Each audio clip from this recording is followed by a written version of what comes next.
Andy Rodrigues. Sorry, yeah. Andy Rodrigues, our Chief Financial Officer, is also here. So the purpose of tonight is really to take you through some headline information, particularly around the overall economic position, how that's affecting the council, and to start to give you some understanding of the position that the council is facing as we go through some of the budget discussions leading up to a council meeting in February, where the budget will be set and the council tax level set as well. So can we just get the presentation up? Whoever's doing that, please.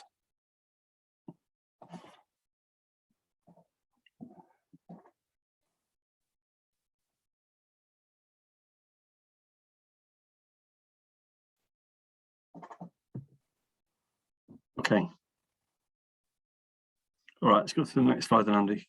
Okay, so I said that's what we're going to try to do in this part. Let's go to the next one. Next one.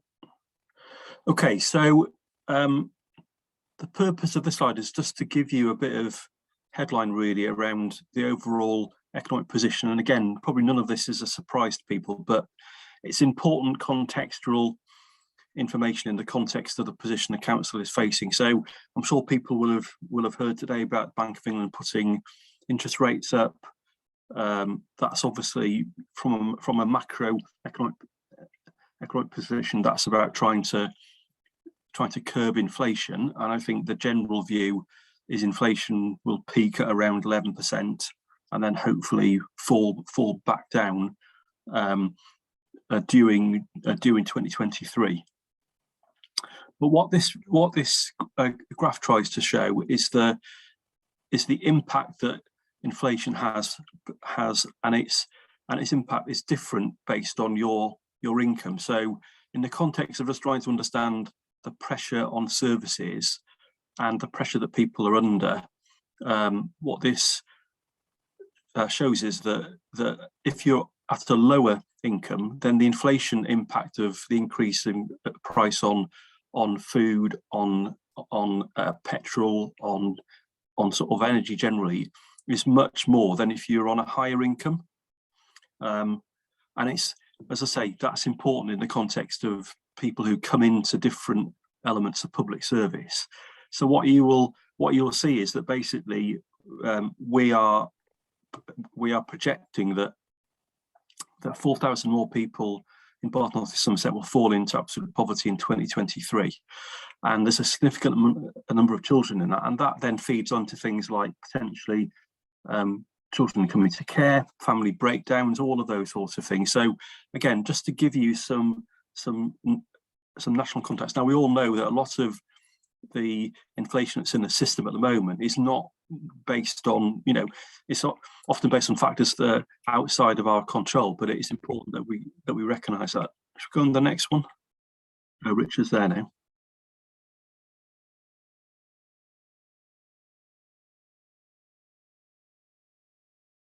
Hi, Richard.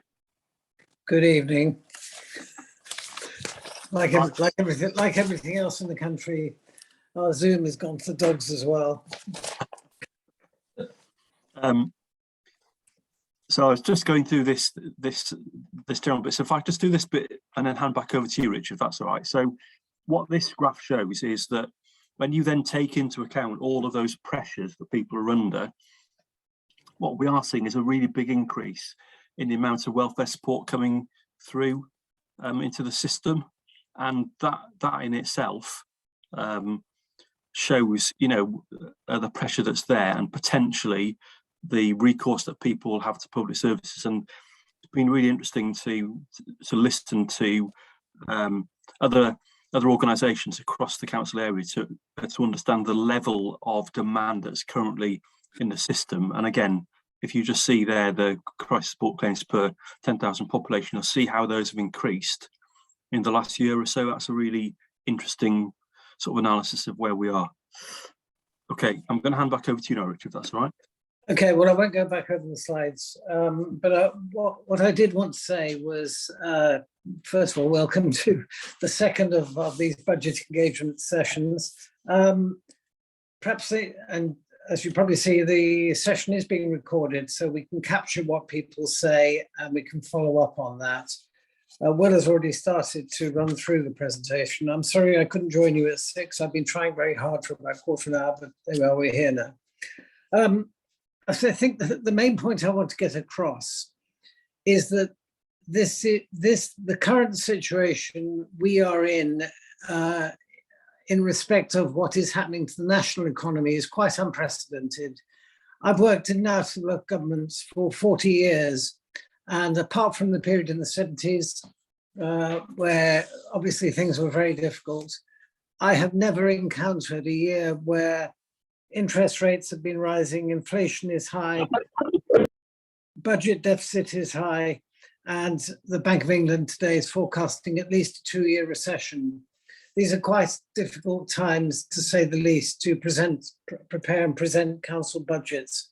And yet at the same time, the Bank of England and the Treasury seem hell-bent on deflating the economy further, which will lengthen the recession. So this is really very hard for local councils to prepare our budgets for the years ahead. And one of the things I wanted to get across was that because we prepare our budget once a year with a forecast looking ahead at that point, it is extremely difficult to predict what will happen over the next 12 to 18 months, other than they probably won't be very good. We tried to do this last year. We predicted a 5% inflation rate across the board, which was what the Office for Budget Responsibility was saying in November 21. And as we know, that was wide of the mark because of probably in large part to the problems caused by the Ukraine war and the effect it's had on energy prices and food production. So these are very difficult times to do that. And I am sure we will not be able to accurately predict what's going to happen over this next year. And that's really very important background for the way the council sets its budget this year. Like the Chancellor, I think it is inconceivable now, with the information that we have, that we'll be able to balance our books without a combination of cuts and tax increases, because there is nowhere else to go after 12 years of austerity. So that's the blunt message. I have to be honest with everybody and say we are in a very difficult place, as are most councils across the country. There is no council that is saying this is easy. And just to kind of finish the point, the chairman of the Local Government Association, who is a Conservative chairman, Conservative councillor, has made the point that local government is something like £3.5 billion adrift of funding because of these pressures in the economy, and that the government needs to fill that gap. So that's the background. We'll come on to detail. Will has started to, I think at the point you stopped, Will, you were starting to sketch out what was happening to individuals, the individual pressure on services. And now, do you want to, shall I take you on now to talk a bit about the detail of how it's affecting us? Hopefully then we're back on track. Yeah, that'd be great.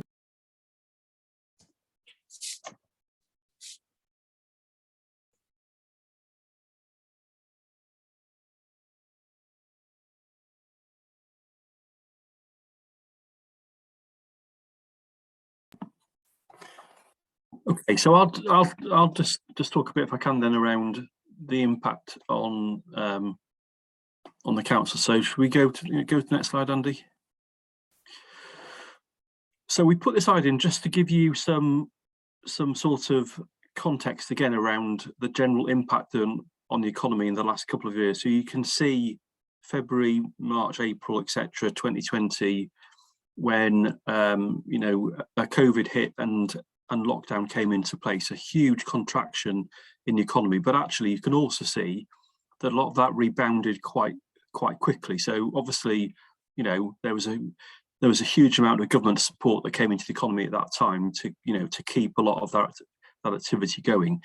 So actually, what you see is that very strong contraction in a short period of time, and then coming back into place. Obviously, this is before some of the impact that we've seen in the last few months around inflation, etc. But that's just some context for you.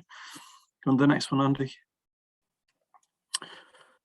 So that's also really reflected in where we are in terms of the council's overall financial performance. So what happened in 2021 and 21-22 was the government did put more money into the system. So we had various grants that came in to actually help us to manage the impact of COVID.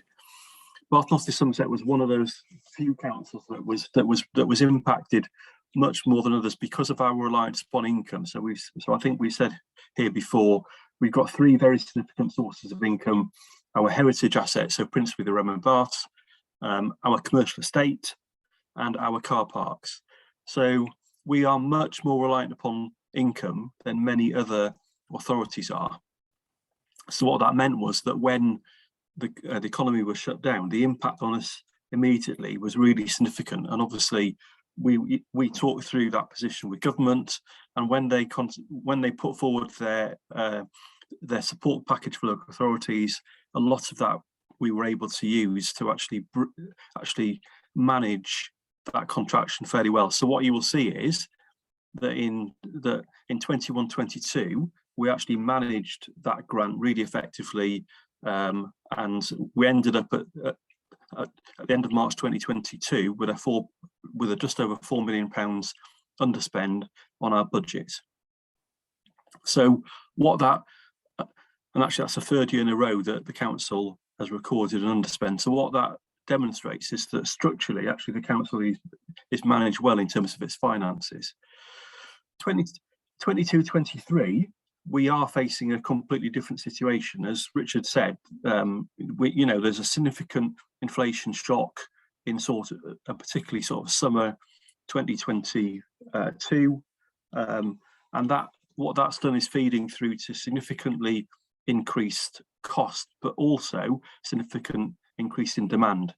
So when I talked previously about the pressure on families, what we are seeing is a significant amount more people coming to children's services.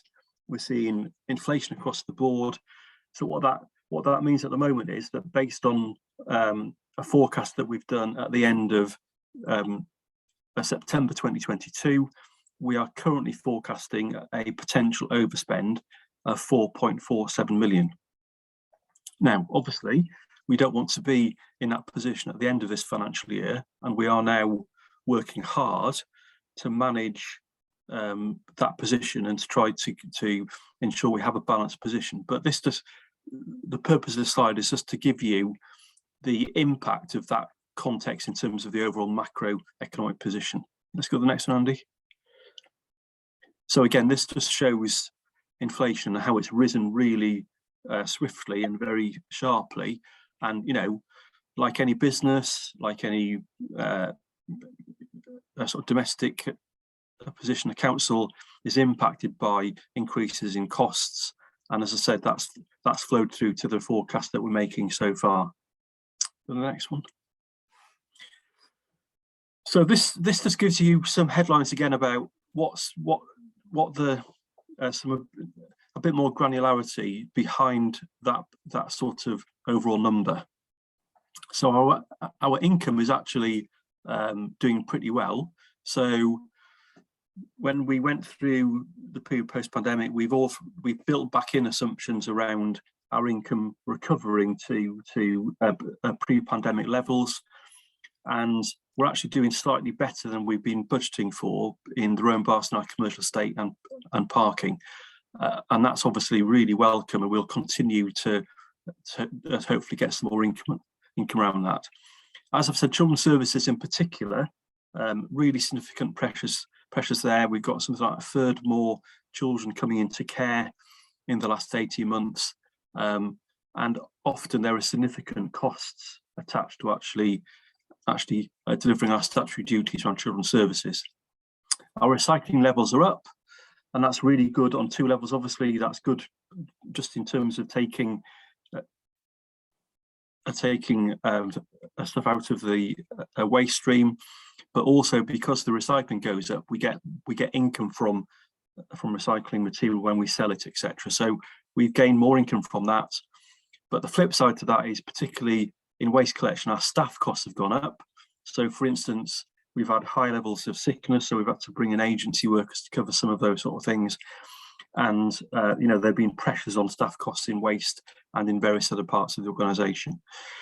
As inflation goes up, inevitably workers across the economy will want to be paid more, and you've seen that in the trains, you've seen that across the economy, and it's no different for us. So our pay costs are going up, and that's something that we need to manage both within this financial year and also in the subsequent years. So whereas a couple of years ago we were planning for pay awards of around 1.5–2%, we're now planning for pay awards of more like 4.5–5%, certainly for the next year or so. So again, we need to feed that into our overall position. Planning applications have gone down, and that impacts us because what that means is that we don't get as much income from the planning applications, and people tend, when there's a recession on, etc., what they tend to do is they tend to do smaller piece of work to the house, and people might do extensions and all that sort of stuff. So we still get the work coming through for planning applications, but a lot of the work that comes through hasn't got an income attached to it, whereas previously it would have done. So that has an impact on our overall position as well. People often say to me, well, okay, so what are you doing then about your overall overheads? We've taken money out of both our finance and our IT services to try to make sure that we work as efficiently as possible, but our energy costs, again, like you know, domestic supply and other businesses, our energy costs have gone up quite significantly. So that hopefully just gives you a little bit of context about the pressures that we're facing across the organisation. Let's go next one, Andy. So yeah, so this just unpacks a little bit more, I said, about children's social care costs. So you'll see basically they've doubled within the last sort of 4 years, and that's probably now our single biggest pressure in the budget. And you know, we've got very clear statutory responsibilities on children's services, so it's not the sort of demand that we can say, well, actually we won't deal with that. We have to deal with that. And I say, we're seeing things like family breakdowns. We've seen a significant increase in unaccompanied asylum seeker children. A whole range of circumstances have increased the level of care that we've got to provide, and therefore the cost that we're incurring. So we are looking very carefully at the moment at our children's services care costs in particular, to see whether or not actually they're, you know, how we can manage those costs down, or at least limit the increase in those costs in the next couple of years. Okay, next one. So again, this is just to give you some information around what we've been trying to do in a really difficult period of time. So you'll see recycling levels are up on the previous year by about 3%, and that's really good. Our commercial voids are down from 10% to 5%, so that's really good, because that means that we are sweating the asset really effectively. And actually we were concerned, particularly post-pandemic, that we wouldn't see people coming back into the city centre in Bath in particular, where most of our commercial estate is. Thankfully, that hasn't been the case. So we have managed to fill most of our commercial property, and actually that's being managed really effectively, so we haven't got significant voids. In the same way, as I said before, the Rowan Bath numbers are down on pre-pandemic levels, but we are actually seeing a visitor spend more per visit. So that's a reflection of, we tried really hard to improve the visitor experience, and people are, for instance, are spending more money in the shop than they were previously. So again, hopefully that can give people assurance that we are working really hard to maximise the income streams that we know are available to us. We've also changed quite significantly the way that we manage our workplace. So again, you know, when shutdown happened, everybody had to work at home, at least our office-based staff had to work at home. And as we've got to a position where lockdown has been easing, we've had conversations with staff about how we have a different way of managing our work. So everybody's got the opportunity to come to an office if they want to, but if they want to work from home, they're able to do that. that's enabled us to have fewer offices and therefore to save operating costs. And that's a conversation we continue to have with staff. So again, you've got some idea there of how we're actively managing the workplace differently to both be as efficient, if not more efficient, but also reduce our costs. Next one. Okay, so Andy's going to talk through now in more detail exactly what that means in terms of the budget position for next year. Andy. Well, and good evening. I'm Andy Wadley, the Council's Chief Financial Officer. So to start, I'm going to just talk about the budget generally. So as a council under law, we do need to put forward a legally compliant and fully balanced budget, thus demonstrating that our income and our expenditure does fully balance.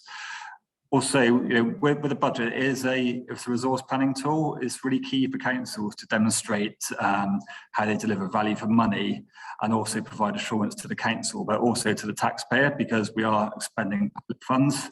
And we do use the budget as a performance tool throughout the year to make sure we are effectively managing our services. To get into more detail, what this pie chart shows is the total operating cost to run a council. So this shows the range of services that a council delivers and then the cost of each of those services. It's a really useful chart to really kind of identify areas of high expenditure and some of the other things that we do in the council. So if we look at children's services and also adult services, you'll see that that's a large spend area of the council, but those two together is around 140 million or so. And also as a council, we do things like collecting business rates from our businesses. A portion of that does go back to government under a tariff payment, so that's about 40 million, but we do retain a large amount of business rates to fund our services. And also we have a range of other services that I think are much more sort of visible to the public, like refuse collection, that costs us around 20 million per annum. So this operating cost is the cost that is costing now to run the council. As we've touched on through the presentation, inflation is really hitting all areas of running the council. And when we look forward, we do need to now start understanding in much more detail what's it going to cost us to run the council next year and the following years. And this is a really good illustration at a high level to show what's the additionality in funding requirement to run the council over the next 5 years. So what you'll see in the graph at the bottom is we have a funding requirement spike that's really addressing a lot of services across the council, taking into account the inflation in terms of our contracts running the council, the activity demand we're seeing that does relate to the graph that showed the increase in demand in children's social care. And also, what does it cost us to pay our staff, because pay inflation is rising also. Next year is definitely a challenging year, as Councillor Samuel highlighted. What this graph shows is that our funding isn't going up. The current projections show that we're going to have a funding decrease. The reason for that is last year's budget had some one-off funding that drops out, so it doesn't continue into next year. And also at the moment, our retention of business rates, where we retain a lot more business rates, that pilot that doesn't continue after this financial year. We are waiting for government announcements through the settlement to understand will that continue or not, but if it doesn't continue, that means there's a drop in core funding to the council. Going into the future years, you'll see that funding and cost of running the council do start becoming more aligned. There's still a gap, and that's where we need to look at the cost of running the council and savings to get ourselves fully into balance. However, the gap's not as severe because there is growth in assumptions around council tax and also the overall amount we collect from council tax through more council taxpayers through housing growth in the region. So that creates a bigger income pot for the council. In terms of core budget assumptions, this is really an illustration to show some of the key components that we built into our budget for next year. So when we think about the build of a budget, we need to think about the cost of our workforce, and that's going up in terms of pay inflation. Our current assumption is that council tax does increase, but at the same level as last year. So that's no material movement in planning terms. Also, when we look at service demand and activity, we are seeing significant demand increases in parts of the council, and we have to factor in assumptions based on CPI projections on contract inflation. However, where contract inflation is going up, as the Bank of England interest rate has also gone up, some of our investments do make more money. So that's a green arrow that shows we have got some additional money that comes in where we invest cash balances and getting a slightly better return on that at the moment. A few numbers to this to give a lot more context. What this is really, the purpose of this slide is to show that the pay inflation is significant. Council tax alone does not fund all of our council operations. Council tax funds a proportion of our spend. Our spend and demand requirements on things like service demand activity and contract inflation, they outstrip what we can generate through council tax income alone. So what that gives us is a net pressure that is the requirement where we start looking at our service plans, our savings and our income levels that we take forward as part of the budget proposal. So when we put the budget together, we look at a range. So we really do take a broad view on risk assessments, and the base case that we're planning on at the moment shows for next year we've got a savings requirement of 19.43 million. The worst case in this range builds an assumption that we have a drop in government grants. We're hopeful that we'll have a roll forward settlement and we won't see a restriction in government grants that come direct from the government departments. However, we need to plan for that situation also, so that's the worst case. Going on to the best case, that builds in the assumption that the business rates retention pilot continues. That would have a financial benefit to us of around 3.2 million. So that's also the upside when we start looking at the budget scenario. We'll have a lot more clarity once we get the Chancellor's budget announcement on the 17th of November, and then that will turn into a provisional settlement announcement that comes through in December, where we get the full detail of the budget and how that impacts on local government. This slide's talking about really the work that's happening at the moment across the council. Officers and councillors are doing a lot of work identifying a range of options to close the budget gap. So our proposal taken forward in January and February is a fully balanced budget. We're looking at a range of areas across the council, including how we configure ourselves, our operating structures across the council. We are looking at our fees and charges income, where inflation's making the cost of running services more. We have to look at what's a proportionate increase in how we charge, because we have to cover our costs for chargeable services. Also, we're looking at a range of proposals around service efficiencies. So these are areas where we can continue to provide really good services and bains, but we do it in a more efficient way. So we find areas of cost efficiency, and they're areas that we'll put forward in the budget proposal. And also, I think the final one is around taking some of those hard decisions around, we've got to reprioritise what we do. We've got to really focus on, we've got to demonstrate living within our means and make some tough decisions around what's priority activity and what can be deprioritised to get ourselves into a fully balanced budget position. So in terms of the timetable, this shows the full budget planning cycle, and we're now in November. We've completed the medium-term financial strategy. That's going to Cabinet on the 10th of November and has now been published. We've started our engagement, which is what we're doing tonight. And we're now finalising the work in terms of closing the gap. That'll be turned into the final budget proposal that will be taken through scrutiny meetings in January. And then they'll be taken on to the Cabinet and full council meeting in February. That brings us to the end of our content for tonight.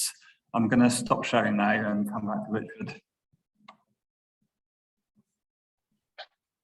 Thank you, Andy. And the postscript to what Andy has just been saying is that in terms of the sign-off of the budget, he personally has to give assurance to councillors that the budget that is being advanced is compliant in terms of funding what we need to fund, and that it's not taking any unnecessary risks.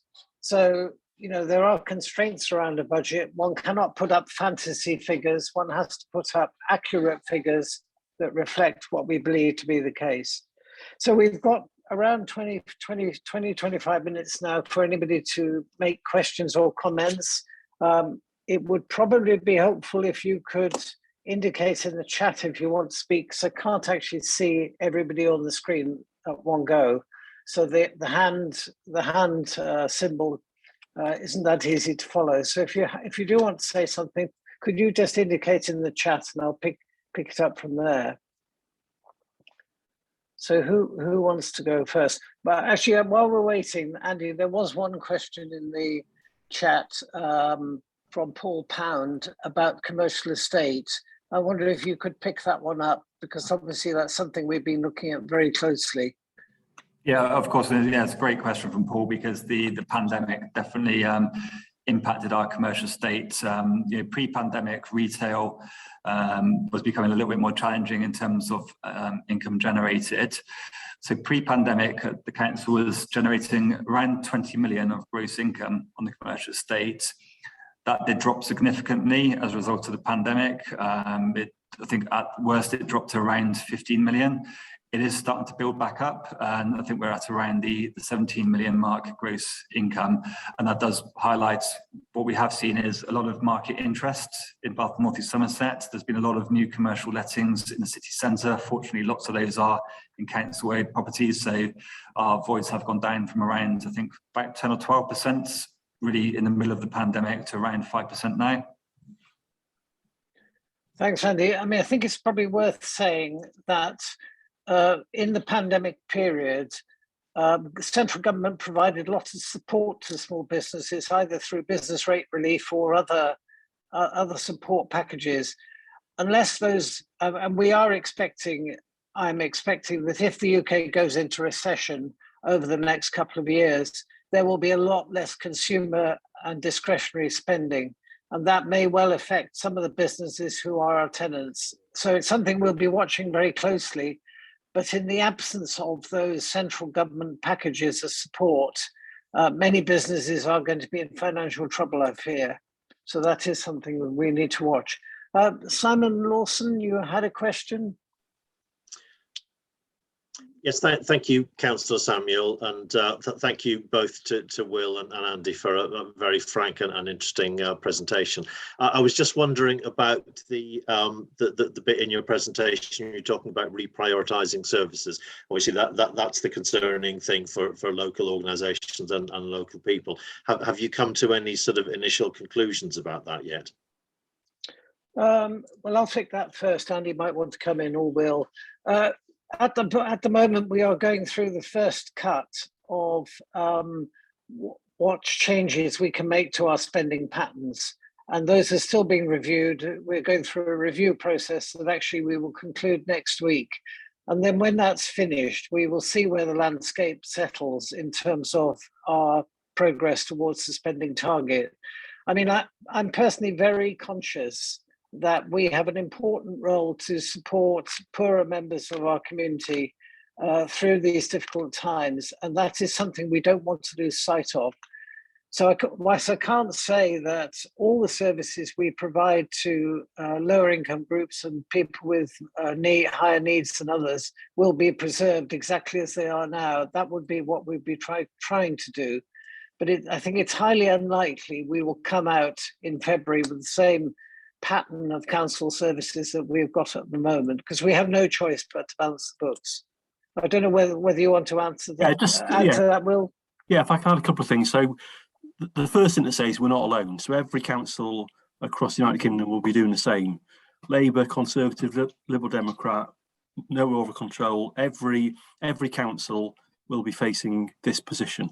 And that's why having these sort of conversations and being really open and honest about where we are is important, because, you know, like we're all probably facing from a domestic point of view, and every organisation is, people are having to make choices about where to spend the money, and the council is no different. But you know, it's really important that that's done in a considered and open and honest way, and that's why we do things like this, and that's why obviously when councils make decisions, those decisions are made in the public domain, and it's really important, you know, to ensure we do that. So, you know, that process will be going through, and there'll be various conversations in January and in February when it gets to the point where the council tax is set. But the other important thing, just to emphasise, which is what just to emphasise a bit of something that Councillor Samuel said earlier on, we won't be able to manage the gap just by increasing council tax, because the government caps the level the council tax that local authorities are able to raise. So it will have to be a combination of council tax, council tax going up, efficiencies being made, and services being reduced or being sort of reprioritised, and that's exactly the same as happening at national government level, exactly the same as happening at local government level, and I suspect that's happening in organisations across the country. So that's the reality of where we are for the next 2 or 3 months. Thank you, Will. Now, Anna Berrier had two questions, one about the Christmas market and one about our housing programme. If I just take the housing programme one, then Andy, perhaps you could cover off the Christmas market one. The biggest risk to our plans to build council housing actually is rooted in what's happening in the construction industry. One of the big changes that inflation is having is that construction industry inflation is running away very rapidly. So pretty well all the construction contracts we have, whether they're engineering, building, maintenance, they're all coming in at much higher prices than might have been expected. And the biggest threat to trying to build social housing, council housing at affordable prices is actually what's happening in the construction sector. That when you add that to the high cost of land, particularly in Bath, it's very difficult to do. We are confident we will meet our targets for this year, and Councillor Davis, who's the lead on housing, will be saying more about that in the coming weeks. But I have to be honest with you, it's very, very challenging to build in the current climate. And that's largely because of the inflation in the building industry.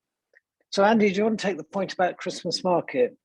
Yeah, so Anna, it's a hard one to give you an exact answer, but we are confident that we're going to have a fantastic event this Christmas with the Christmas market. The design work's been done, the layout. In terms of numbers, some of it is, it does impact on how COVID's impacting people in Christmas.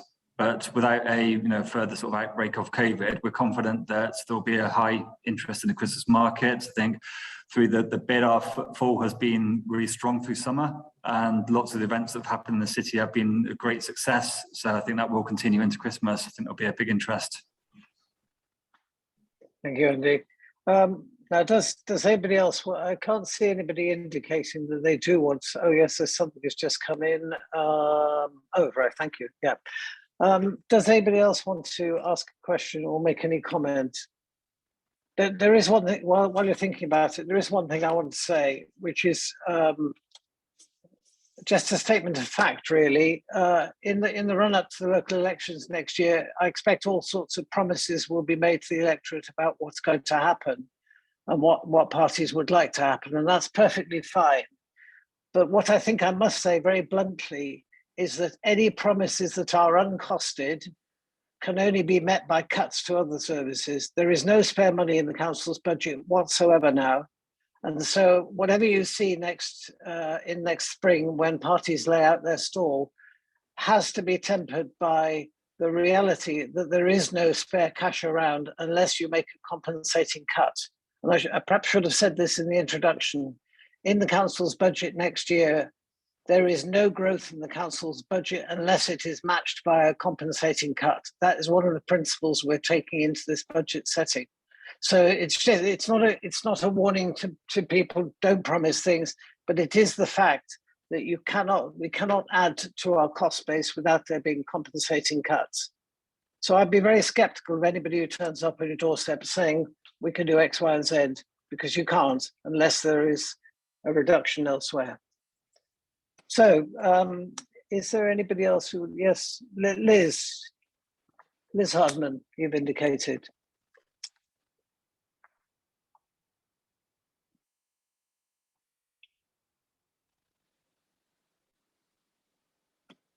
You have the floor, Liz. I don't know if you're muted. and I hope I'm unmuted now. I noticed there was a huge increase in the cost of children's services, and I'm just wondering, are you planning to make any cuts in children's services? Is it possible that you can make any cuts, or the cuts have to be elsewhere? Apologies, I arrived late, but I was actually listening in on another frequency. Okay. Let me start with that, and then I'm sure Will and Andy will have a more detailed perspective on this. Children's services cannot escape the need to make economies in the council's budget. Like every other service, there will have to be economies sought, but that doesn't mean that we can just simply allow the budget to increase. In fact, Will was generous. The increasing costs on children's services have been roughly 2 million a year, going back at least 7 years. So the cost pressure is building every year for all sorts of reasons, perfectly valid reasons, but they are increasing. What that means is that the children's services budget is taking an ever increasing proportion of the council's overall budget. And because the envelope around the total spend is very tight, that means something else has to give. And in the past, that has been cuts made to all sorts of other services. This year, I think the prime focus will be to see the way we're doing things, and are there any ways we can avoid some of those cost pressures? I don't think there is a quick fix in terms of children's services. There will not be dramatic changes because the pressures coming through are defined by legislation. But what we can do is to make sure that we are very much operating at the average of councils rather than above the average. And I think there are some feelings that children's services may be costing us more than it's costing comparable councils, but that's something we're going to look at very closely to see if that's true. What we will not lose sight of in this is that the needs of the child are absolutely paramount, and we will want to protect that, so those rights. So I think that's the position we start from, and it's a very similar picture in adult social care as well. Again, the people who we are providing services to, by their nature, they are vulnerable adults, whether by age or disability or other factors, and we want to protect those.